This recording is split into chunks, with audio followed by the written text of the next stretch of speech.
Extremely accurate anatomical drawing of the vasculature of the placenta at delivery. And of course this is a demised baby, but you can see they've identified the veins and the the vein and the arteries and the allantois. So the major structures that we see at the beginning of the placental cord are identified here. You'll notice that it's demonstrated the cord as being a twisted structure, and that on the fetal surface of the placenta we can see a spreading of the vasculature over the fetal surface, and on the other side the maternal surface. So an extremely accurate drawing from quite some time ago, 1600s. In terms of the textbook chapters, Chapter 7 in Moore and Posard covers the placenta and fetal membranes, and in Larson's Human Embryology, Chapter 2, the second week of development, and Chapter 13, development of vasculature. It doesn't have a specific chapter on placentation. So let's go back and have a look at what we identified at the early stages of implantation. So in week 2, as we had a bilaminar embryo attaching to the uterine endometrial surface here, it had an outer layer of trophoblast cells, shown in green here, and this trophoblast layer broke down and invaded through the epithelium, and the conceptus, by the end of the second week, is fully implanted into the wall of the uterus. So we've seen in this animation all of week 2 of development. Now the epithelium reforms over the surface of the implanted conceptus, and at the second week of development we have 2 layers inside the conceptus, the epiblast shown in blue and the hyperblast shown in yellow. I remind you, 2 layers in week 2 for the embryo. And on the outside, the trophoblast layer has also differentiated into 2 distinct cellular layers. The first is this cytotrophoblast layer that completely encloses, imagine it like a sphere, forms a layer outside of our embryoblast and the blastocele. Now, outside of this, we see a larger multinucleated mass. And out here, these individual cytotrophoblasts have fused together to form a multinucleated cytoplasmic mass. And we describe this type of specialised cellular structure as a syncytia trophoblast. That is, there's 2 trophoblast layers, an inner cytotrophoblast and an outer syncytia trophoblast. Now, these syncytia trophoblasts are critical to the later placenta development because all nutrition will pass across the syncytia trophoblast layer in the human embryo. So this layer here is critical to the later functioning of the placenta. In addition, some of these trophoblast cells will break away and will spread through the stromal material too, and will be associated with some of the blood vessels and within the endometrium itself. Now, by the end of the second week, the capillary bed in the stromal layer also gets opened up by the trophoblasts, and we see cavities beginning to form in the syncytia trophoblast layers. And these cavities, a little bit later on, will be filled with fluid from the maternal circulation. So these capillaries leak plasma into these spaces just here. The trophoblasts in the first trimester form a plug across the end of the spiral artery, allowing exudate to go into the spaces, and later in the second and third trimester that will be opened up to allow the cellular components to come in, and we'll see this in the lab this week.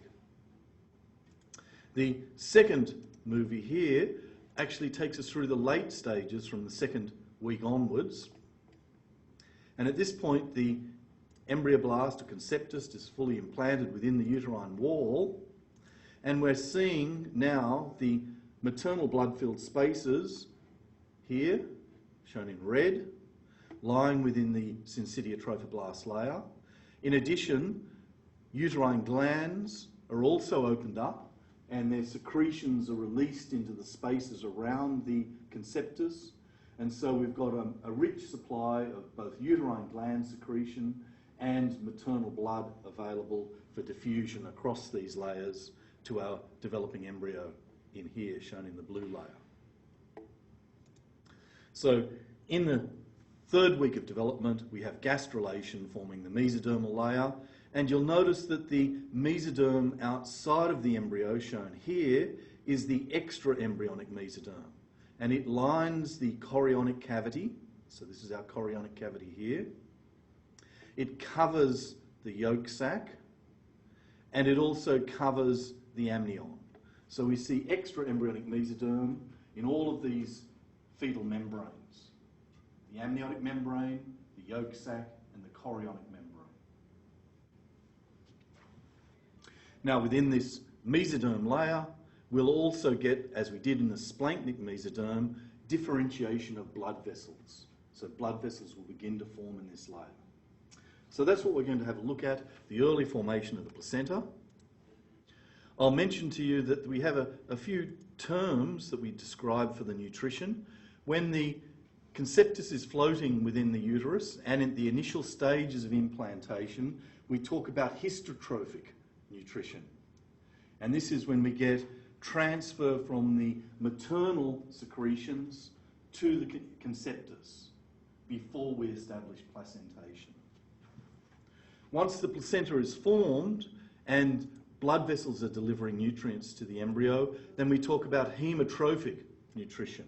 That is, nutrition supplied from the blood vessels of the mother. So histotrophic early and then hemotrophic later. These historic cartoons show the development of the layers. So here's our embryonic disc just here, the amniotic cavity, the yolk sac and the chorion, and this will then form the embryonic disc and the yolk sac on the ventral side and the amnion on the dorsal side, a larger chorionic cavity. Now the chorionic cavity provides a space for the embryo to float within, unhindered by attachment to any structure other than the attaching stalk here. Very simple cartoons. We then have differentiation of the connecting stalk, and we see these outer layers begin to form these extensions.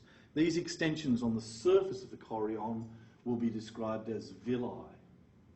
So villi describe the extensions we see on the surface of the implanted conceptus.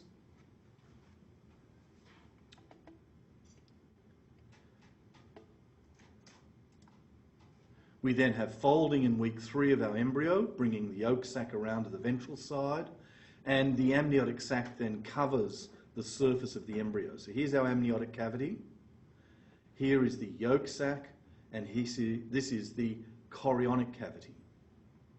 So these are our placental membranes. These are the materials that cover the embryo and associated with the gut.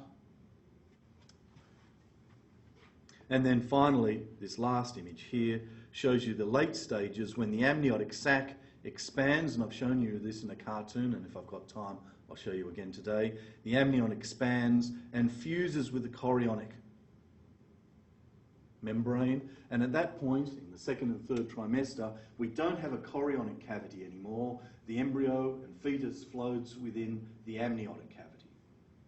The yolk sac is pushed to the periphery beside the placental cord and forms a vestige or a remnant structure out here.